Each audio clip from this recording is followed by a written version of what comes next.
Did you find the father of the kids? Yeah, he's not a bad bloke. Just can't stand his wife, that's all. Not surprising. No, he says he'll come back next week, sort out his delinquents. Good. Do I smell excess alcohol on your breath, dearest? Hey! That was a full bottle of duty-free. Let me explain. I don't want explanations. It's grovelling apologies and promises to reform. Shut up. Annie thought it best to see Roger today. Did you? Straight away. Well, I mean, sooner or later he'd have found out I was back. So she talked to him lunchtime, and tonight we went to the Raglan bar. Oh, yeah? For a meal, and he was there. He was at the bar. And he got as tanked up as he'll ever get. And we reckoned if ever he was going to make one of those drunken phone calls again, he'd do it tonight. He hasn't. Well, that's good news, isn't it? So we had a few drinks, waiting for it not to happen. Well, you just excuse me, I'll phone Roger just to tell him what his problems are costing me in hard liquor. I told you. He turned rotten mean since we got married. Ah, yeah, you two ganging up on me already. Look, the reason I act mean is I'm always kept hungry. I haven't eaten a thing all day. I'm absolutely famished, Jean. What do you want? Cheese on toast. Oh, you can do that yourself. I've got to get up early in the morning. I'm in court tomorrow. Ah, thank you. Oh, I'll get you some food, too. No, Annie. No, you've been travelling. Lovely to see you. Even though you do look 50. Ignore him. No night, then, you two. Good night. Good night, love. Bring your toast up to bed. I'll take the cocoa. Ah.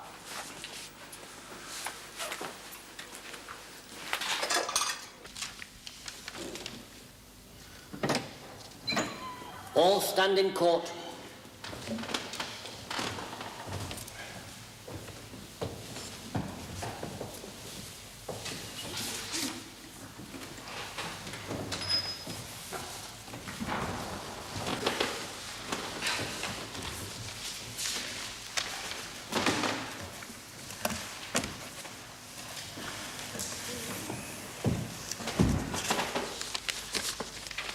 Are there any applications?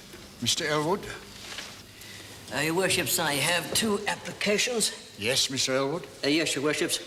The first application is for an extension of the permitted hours at the Beswick Tile Company Social Club for the evening of the 22nd of this month.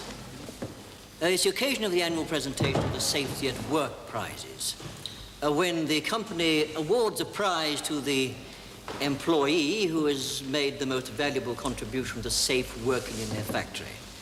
This is an annual event, and the usual letter has been submitted to the court. The application is for permitted hours to be extended from 10:30 p.m. to 11:30 p.m.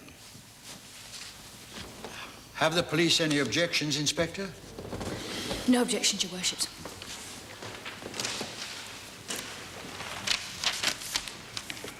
Application granted until 11:30 p.m.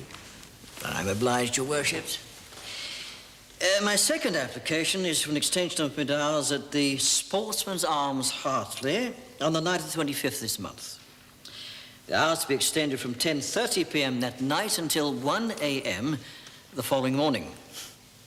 Now, I appreciate, Your Worships, that this application is a little unusual.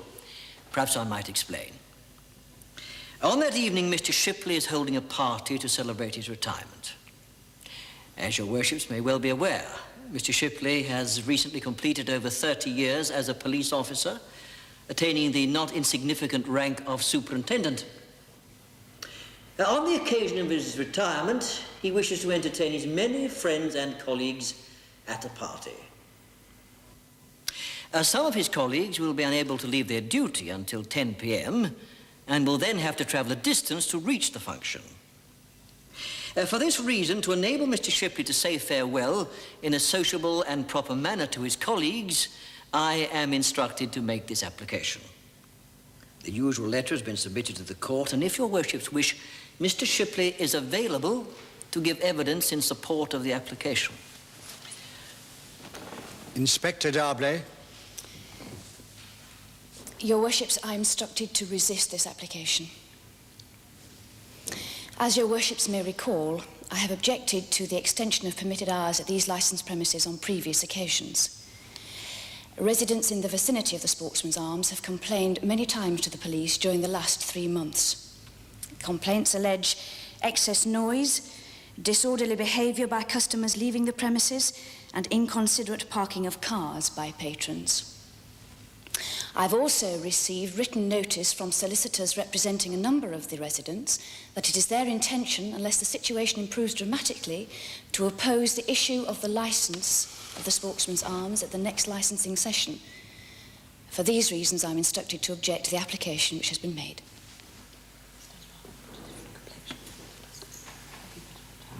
We will retire to consider this application. The court will rise.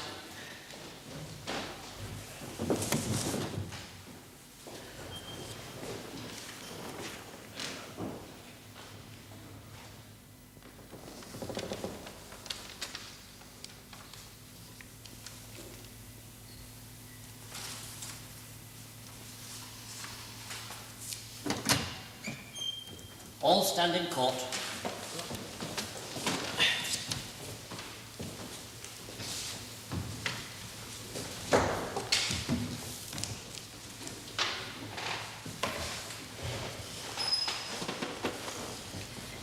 Mr. Elwood, we've given this matter our most careful consideration. We would like to record our appreciation of Mr. Shipley's long and conscientious service with the police force, and for you to convey to him our very best wishes for a long and healthy retirement. We've listened to what Inspector Darblay has said about this application. We do sympathize with the people who live in the vicinity of the Sportsman's Arms, and with the police officers who have the unenviable job of trying to mediate between the parties involved. However, we feel that should the problem continue, it may only be resolved by a decision of this bench, and it is not our intention today to anticipate that decision. Therefore, we feel we must refuse the extension of permitted hours. As your worships please. The court will rise.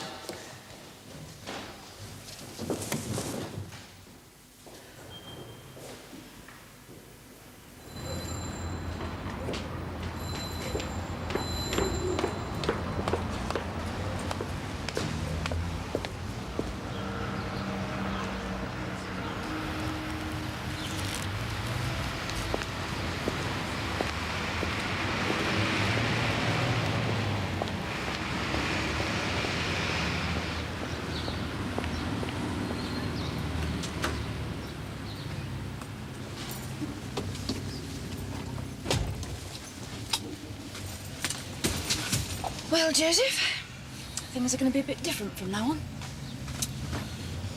Yes, ma'am. I think we can all look forward to a future with Mr. Allen that's not exactly going to be a long round of laughs. Come on, Joseph, back to the station. Yes, ma'am.